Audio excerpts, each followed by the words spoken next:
Selamat siang teman-teman, kami dari mahasiswa semester 6 jurusan Ilmu Administrasi Bisnis, Fakultas Ilmu Sosial dan Ilmu Politik, Universitas Nusa Cendana Kupang. Di sini, kami dari kelompok 12 ingin mempresentasikan materi tentang asuransi kerugian langsung dan asuransi kerugian tidak langsung. Tujuan video ini dibuat adalah untuk memenuhi tugas dari mata kuliah manajemen risiko dan asuransi. Baik, sebelum kita masuk dalam materi kami kelompok akan memperkenalkan diri terlebih dahulu. Saya Maria Triana Wadu. Perkenalkan, nama saya Selin Tanggo. Saya Franciscus Lamurai. Kita langsung masuk saja dalam materi yang pertama, yaitu asuransi untuk kerugian langsung. A. Perbedaan beberapa model asuransi. Perjanjian asuransi mempunyai tujuan yang spesifik dan pasti, yang berkisar pada manfaat ekonomi baik kedua pihak mengadakan perjanjian.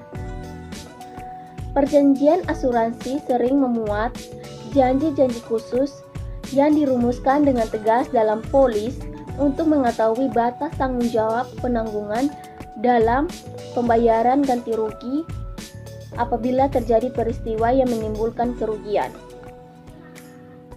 Dalam asuransi syariah, akad dibangun atas dasar mewujudkan keadilan dan menjauhkan penganiayaan titik dalam mengadakan suatu perjanjian dalam suatu transaksi bisnis secara tidak langsung. Sedangkan dalam asuransi konvensional, karena tidak ada terminologi tersebut, maka asuransi konvensional hanya terikat pada definisi perjanjian asuransi baik yang tertuang dalam KHU Perdata dan KHU HD maupun dalam undang-undang perasuransian yang berlaku. Yang B, risiko dan eventment. Yang pertama, risiko dalam asuransi. Ancaman bahaya yang menjadi beban penanggungan merupakan peristiwa penyebabnya timbul kerugian, cacat badan atau kematian atas objek asuransi. Dalam asuransi, selama belum terjadinya peristiwa penyebabnya timbul kerugian, maka selama itu pun maka bahaya yang menjadi ancaman objek asuransi tersebut dengan risiko. Ciri-ciri dari risiko dalam asuransi antara lain yang pertama, 1. Bahaya yang mengancam benda atau objek asuransi. 2. Beberapa faktor-faktor ekonomi, alam dan manusia. Yang ketiga, diklasifikasikan menjadi risiko pribadi, kekayaan dan tanggung jawab. Yang keempat, harga berpeluang menimbulkan kerugian. Yang berikut,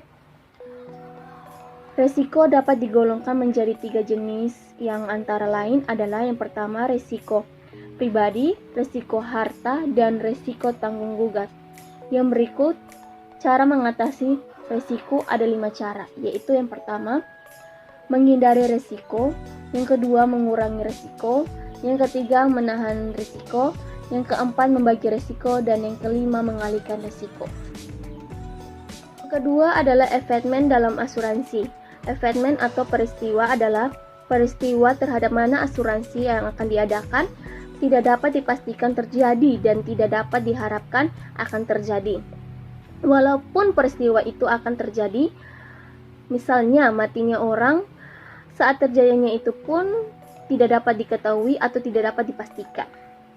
Yang berikut ciri-ciri eventment adalah yang pertama, adanya peristiwa yang terjadi itu menimbulkan kerugian. Yang kedua, terjadinya itu tidak dapat diketahui. Yang ketiga, tidak dapat diprediksi terlebih dahulu. Yang keempat, berasal dari faktor ekonomi, alam, manusia, kerugian terhadap diri, kekayaan dan tanggung jawab seseorang. Yang berikut kriteria atau ciri-ciri kerugian dalam asuransi yang diganti oleh penanggung adalah sebagai berikut. Yang pertama, berasal dari peristiwa tidak pasti. Yang kedua, peristiwa tidak pasti tersebut ditanggung oleh penanggung. Yang ketiga, ada hubungan kausal antara peristiwa tidak pasti dan kerugian. Yang keempat, berdasarkan asas keseimbangan. Yang berikut beberapa cara mengatasi efekmen dalam hukum asuransi di Indonesia. Yang pertama, berdasarkan ketentuan pasal-pasal yang terdapat dalam KUHD. Yang kedua, menentukan satu efekmen yang menjadi beban penanggungan dalam polis. Yang ketiga, dengan janji khusus yang disebut dengan klausal all risks yang dicantumkan dengan tegas dalam polis. Yang berikut, yang ketiga, karakteristik peristiwa yang dapat diasuransikan. Sebuah peristiwa yang bisa diasuransikan harus memiliki karakteristik yang diantaranya adalah yang pertama, keacakan kejadian ini harus terjadi secara tidak terduga. Yang kedua, kecilnya kemungkinan untuk terjadi. Yang ketiga, mandiri. Yang keempat, tidak dapat dikendalikan. Yang kelima, konsekuensi keuangan yang merugikan. Dan yang keenam, tidak diragukan. Yang berikut, C. Asuransi kerugian. Yang pertama, setiap orang akan senantiasa berhadapan dengan kemungkinan terjadinya malapetaka dan bencana yang membawa kerugian dalam hidupnya. Dan yang kedua, risiko masa mendatang dapat berupa sakit, kecelakaan, bahkan kematian.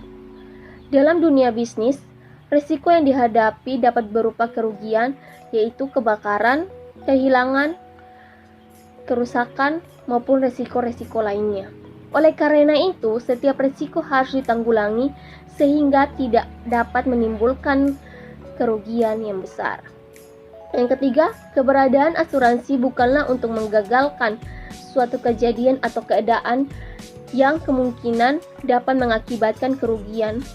Namun, asuransi akan memiliki peran dalam mengganti kerugian sebagai akibat dari keadaan yang terjadi di luar kuasa manusia tersebut. Yang keempat, dalam praktiknya, asuransi terhadap kerugian yang timbul hanya bersifat parsial, yang itu pihak penanggungan hanya menanggung sebagaimana dari kerugian yang diderita tertanggung. Yang kelima, asuransi kerugian adalah asuransi menjamin kerugian atau kerusakan pada harta atau benda serta kepentingan yang secara langsung disebabkan oleh suatu peristiwa yang di luar kendali manusia. D. Klaim pertanggungan asuransi. Secara umum, klaim berfungsi melakukan verifikasi berkas klaim peserta untuk memenuhi perjanjian kontrak apakah klaim tersebut layak bayar atau tidak. Yang berikut pada umumnya terdapat beberapa macam klaim dalam asuransi, yaitu menurut Hasanuddin tahun 1998. Yang pertama, klaim habis kontrak. Yang kedua, klaim nilai tunai. Yang ketiga, klaim nilai tunai sebagian. Yang keempat, klaim biaya perawatan. Dan yang kelima, klaim tahapan pendidikan.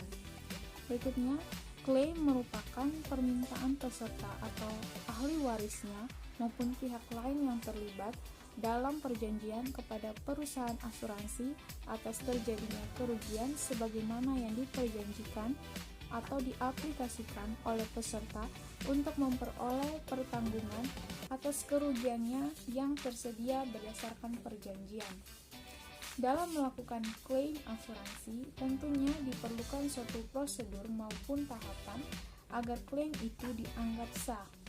Adapun prosedur klaim antara lain menurut Hasanuddin tahun 1998, yang pertama, pemberitahuan klaim, yang kedua, bukti klaim kerugian, yang ketiga, penyelidikan, dan yang keempat, penyelesaian. Yang berikut, E. Asuransi sebagai solusi atas kerugian langsung. Dalam surat keputusan Asosiasi Asuransi Umum Indonesia nomor 220/AAUI/05 menyebutkan bahwa polis asuransi kebakaran menjamin kerugian atau kerusakan pada harta benda dan atau kepentingan yang dipertanggungkan yang secara langsung disebabkan oleh yang pertama, kebakaran. yang disebabkan oleh kekurang hati-hatian atau kesalahan tertanggung atau pihak lain, ataupun karena sebab kebakaran lain sepanjang tidak dikecualikan dalam polis. Yang kedua, petir. Kerusakan yang secara langsung disebabkan oleh petir, khususnya untuk mesin listrik. Yang ketiga, ledakan. Pengertian ledakan dalam polis ini adalah setiap perlepasan tenaga secara tiba-tiba yang disebabkan oleh mengembangnya gas atau uap. Yang keempat, kejatuhan pesawat terbang. Kejatuhan pesawat terbang yang dijamin dalam polis ini adalah benturan fisik antara pesawat terbang termasuk helikopter. Dan yang kelima, asap. Merupakan bagian yang berasal dari kebakaran harta benda yang dipertanggungkan pada polis ini. Berikutnya, G. Asuransi aneka atau asuransi kendaraan bermotor. Dalam asuransi kendaraan bermotor, informasi yang dicantumkan oleh tertanggung dalam formulir aplikasi harus dijawab sejujurnya dan selanjutnya akan menjadi dasar bagi underwriter perusahaan asuransi untuk melakukan seleksi apakah permintaan pertanggungan tersebut akan diterima atau ditolak atau diterima dengan persyaratan tertentu menurut Prodojo di Koro tahun 1996. Yang berikut, yang kedua, asuransi terhadap kerugian tidak langsung. Apa yang dimaksud dengan kerugian tidak langsung dapat digambarkan sebagai berikut. Yang pertama, bila suatu perusahaan tertimpa peril, maka selama dilakukan perbaikan atau kerusakan yang terjadi, perusahaan harus tetap membayar gaji karyawan, pajak, bunga pinjaman, biaya listrik, melakukan depresiasi, dan lain-lain yang jumlahnya relatif sama dengan sebelumnya terjadi peril, tanpa memandang volume operasi perusahaan yang biasanya terhenti atau terganggu akibat peril. Yang kedua, di samping itu, perusahaan akan kehilangan kemungkinan untuk mendapatkan keuntungan dari penjualan barang jadi yang terkena peril. Berikutnya,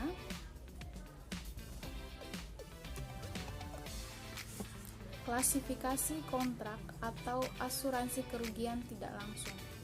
Kontrak-kontrak asuransi kerugian tidak langsung dapat diklasifikasikan menjadi dua. Yang pertama, time element kontrak, dan yang kedua, non-time element kontrak. Yang pertama, time element kontrak adalah kontrak asuransi yang mengukur besar kerugian tidak langsung dalam jumlah uang untuk setiap unit waktu yang berlalu sampai objek yang terkena peril yang diasuransikan selesai diperbaiki. Jenis-jenis kontrak asuransi termasuk dalam time element kontrak meliputi antara lain yang pertama, business interpretation insurance. Business interpretation insurance adalah kontrak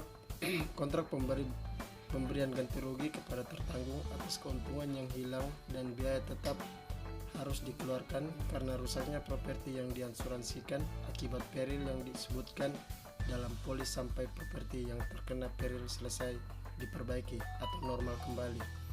Yang kedua, pengukuran nilai kerugian. Ada beberapa metode yang dapat digunakan untuk mengukur besar kerugian tidak langsung.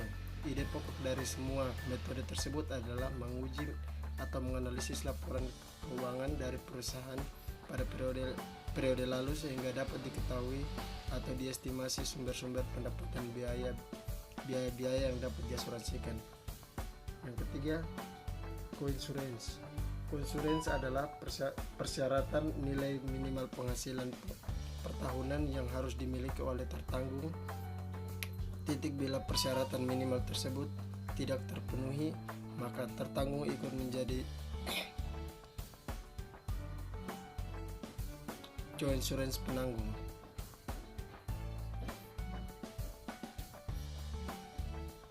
Yang keempat, biaya tambahan untuk mengurangi kerugian. Seringkali terjadi bahwa reparasi atau perbaikan terhadap properti yang terkena peril dapat dipercepat sehingga kerugian tidak langsung dapat diperkecil. tetapi untuk itu harus dikeluarkan biaya tambahan, misalnya biaya upah lembur, biaya pengiriman bahan-bahan yang lebih mahal karena menghendaki pengiriman yang lebih cepat dan sebagainya. Yang kelima, special provisions. Police business interruption insurance biasanya membatasi jumlah ganti rugi hanya selama jangka waktu normal yang dibutuhkan untuk mengembalikan properti yang rusak karena peril dalam keadaan kondisi normal seperti sebelum terkena peril.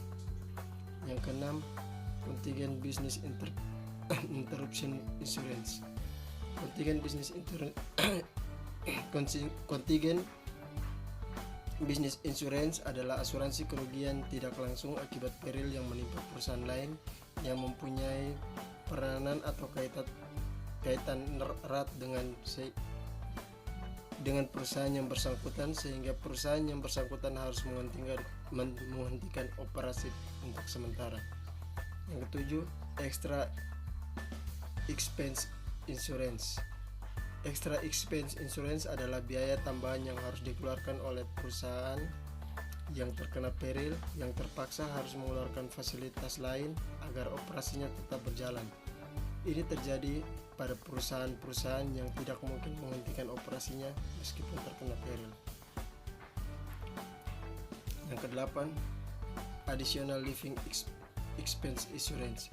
Additional living expense insurance adalah asuransi yang ditunjukkan bagi pemilik rumah yang harus mengeluarkan biaya hidup yang lebih tinggi karena harus pindah rumah setelah rumahnya terbakar atau peril yang lain yang disebutkan dalam polis. Yang kesembilan, rental value insurance. Rental value insurance ditunjukkan untuk individu yang tidak mungkin memiliki bisnis interruption asuransi.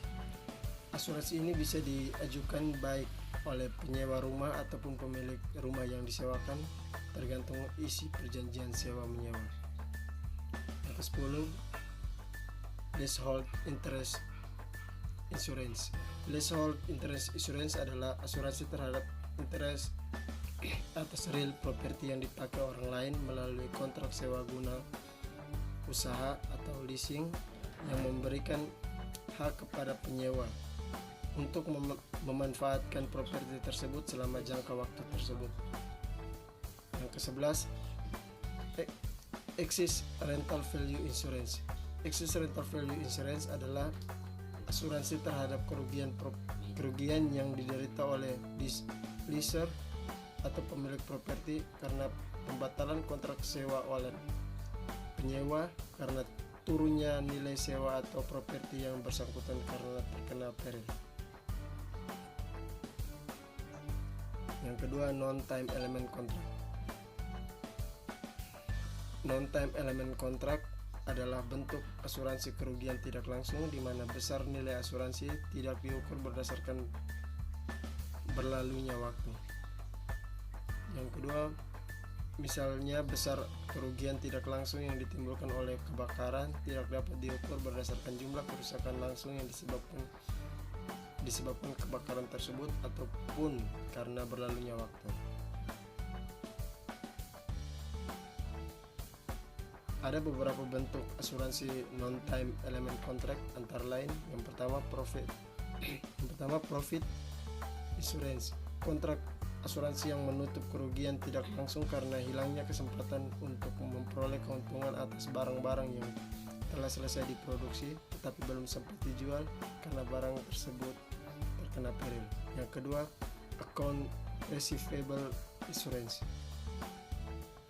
Kontrak asuransi untuk memberikan ganti rugi atas kerugian yang timbul karena tertanggung tidak mampu atau tidak berhasil menagih piutang-piutangnya dari para kreditur akibat kebakaran yang telah memusnahkan semua catatan piutang. Yang ketiga, temperature damage insurance. Kontrak asuransi yang terhadap kerugian yang diakibatkan oleh kacaunya temperatur sebagai akibat rusaknya properti yang diasuransikan. Yang keempat, rain insurance. Kerusakan suatu properti karena kehujanan biasanya memang tidak dapat diasuransikan. Dengan demikian, kerugian yang tidak langsung diakibatkan oleh rusaknya properti tersebut juga tidak dapat diasuransikan. Sekian dan terima kasih. Inilah presentasi dari kelompok kami. Jika ada pertanyaan dan sanggahan